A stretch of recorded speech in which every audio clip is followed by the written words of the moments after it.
Hi, my name is Leah Day, and welcome to this little tip video for the building blocks quilt pattern. I'm going to give you a few little tips about free motion quilting today. What tools I'm using for free motion, what settings I've got my machine set to, so that way you can get started on the right foot and we can begin piecing and quilting together for the building blocks quilt along. So here's basically what I'm using. I am using on my machine isocord thread. It's a very thin but very strong polyester thread, and it is an embroidery thread. So if you're looking for it, you need to search for isocord polyester embroidery thread.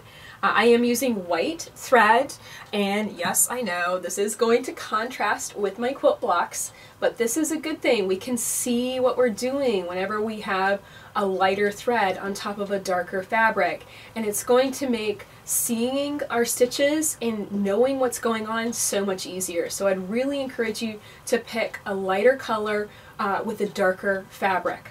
Okay.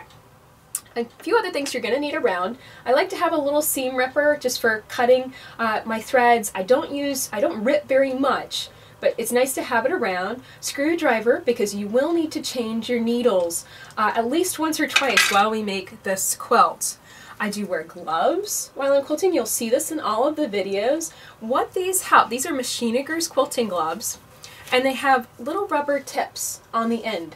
And they're also kind of grippy. They're very lightweight nylon, and they basically just help me to move the quilt smoothly and evenly. It helps me get a grip and really be able to get that quilt exactly where I want it to go. Even for a little block like this, this is super important. It's really going to make a big deal for your quilting. Now you might be wondering, what is this thing on my machine?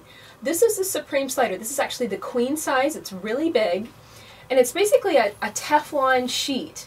And it's kind of sticky and grippy, like I can't even pull it up on this side. It's kind of sticky and grippy, so it grips the machine surface, but the top is nice and slick and slippery, and basically that's going to help the quilt slide and glide under the needle that much easier. So it's going to reduce the friction between the block and the tabletop. So that's why I'm using that. Another side benefit is it does cover the feed dogs. And we're going to talk a little bit more about the feed dogs in just a second, but it does cover those up, so even if you leave your feed dogs up, they're not going to come in contact with your quilt. It's not going to be a big deal. And yes, the feed dogs do kind of chew on the slider just a bit, but really not badly. Like here's my slider, and you can see it's just a little linty, a little chewed up a bit, but not bad. You will need to take your slider off occasionally and just rinse this pink side under water, and that will take off all the lint and make it grip and stick to your machine that much better. Okay, one last tool I'm using in my machine are these Machinigers, Little Genie Magic Bobbin Washers. Machinigers are on my hands. These are bobbin washers that go inside the bobbin case. And so basically, what they do is they help to fill in that little area. There's usually like just a little bit of space in your bobbin area, and these help to fill that in and help your bobbin glide and slide so much easier. So here's the one I have in my machine, and I pretty much put these in my machine. I leave them in all the time for piecing, for free motion quilting, all the time. So you just place the washer in, place the bobbin on top, and just wind it just like normal, and then bring your thread up to the surface, and that bobbin washer is just going to do its job right in there, just helping your bobbin glide more easily. When I started using the bobbin washers, I immediately noticed that my thread stopped breaking as often. I also got a lot less bird's nests. That's when your machine makes kind of a gagging sound and you end up with a nasty knot on the back of your quilt.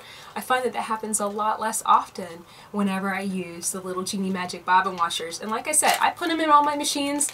I don't take them out. I change them about once a year, usually around the new year, just simply so I remember that I changed them that year, so they don't wear out very quickly. Okay, now let's talk about machine settings. For free motion quilting, the most common advice, usually in a book, the very first step to free motion quilting is drop your feed dogs. But I really don't agree with that. I don't agree with it for two reasons. Number one, your feed dogs are a pretty important mechanic of your machine. Machine manufacturers go to a lot of trouble to make sure that the timing of your machine is balanced with the feed dogs, and so everything is working all at the same time. What I personally found is that when you drop those feed dogs, usually something doesn't really work quite right. It's not for every single machine, but in the machines that I have owned, I have found that usually the stitch quality isn't as good. The tension is what really has issues.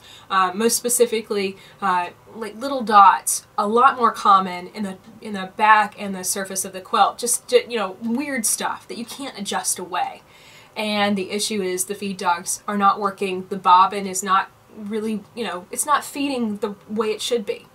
When I discussed this with my sewing machine mechanic, and I talked to him about this and what I was struggling with, he said, well, why don't you just stop dropping your feed dogs? That sounds like that's the issue to me.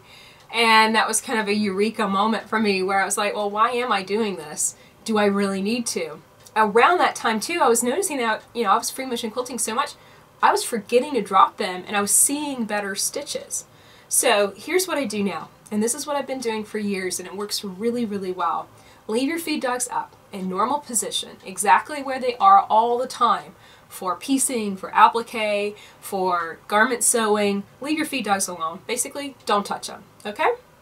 Instead, lower your stitch length to 0. Your stitch length is what is, making your feed dogs kind of slide backwards and feed your fabric forward. By lowering it to 0, your feed dogs are still going to move up and down, but they're not going to be going backwards to feed your fabric forward. Now, a lot of people get confused about this, and they ask me, well, isn't this going to damage my machine? Well, no, because this is the way your machine is designed to be used. Your machine is designed to be used with the feed dogs working. Turning your stitch length to 0 just means that they're only going to be bouncing up and down, but your tension's going to stay better, your thread's going to feed better, everything's going to work better on your machine, and chances are you're going to be able to free motion quilt a lot easier. Now, one last thing in order to free motion quilt that you absolutely have to have, and that is a darning foot. A darning foot, you can oftentimes find them under the name free motion quilting foot. This is what mine looks like. I'm going to zoom in a little bit so you can see it. And I'll put this quilt block so you can really see it here clearly.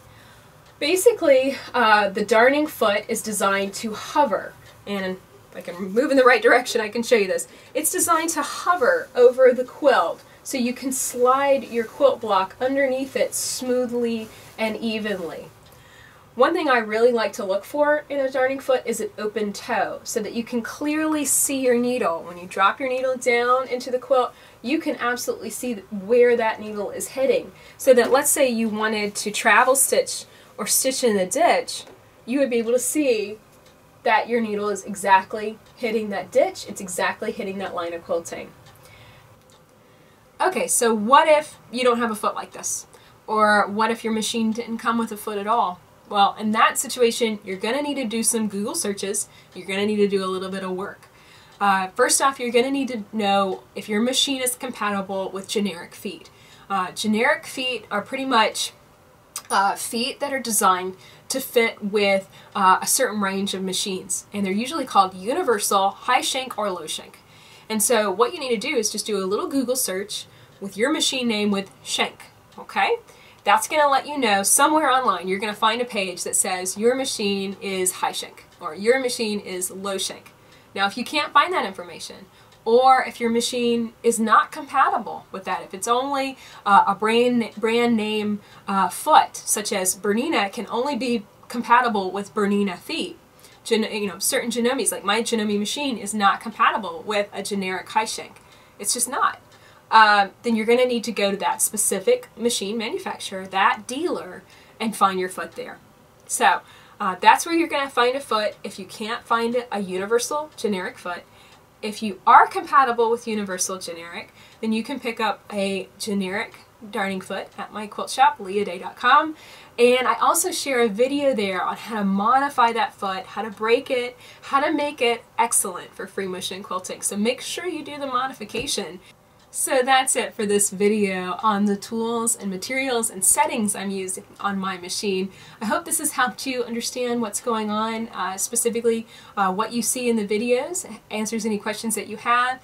And of course, if you're interested in picking up any of these tools, definitely check them out at leahday.com. Also, while you're there, pick up the Building Blocks quilt pattern, 94-page pattern, complete with everything you need to know in order to piece and quilt your blocks this year. So definitely check that out at leahday.com. And until next time, let's go quilt.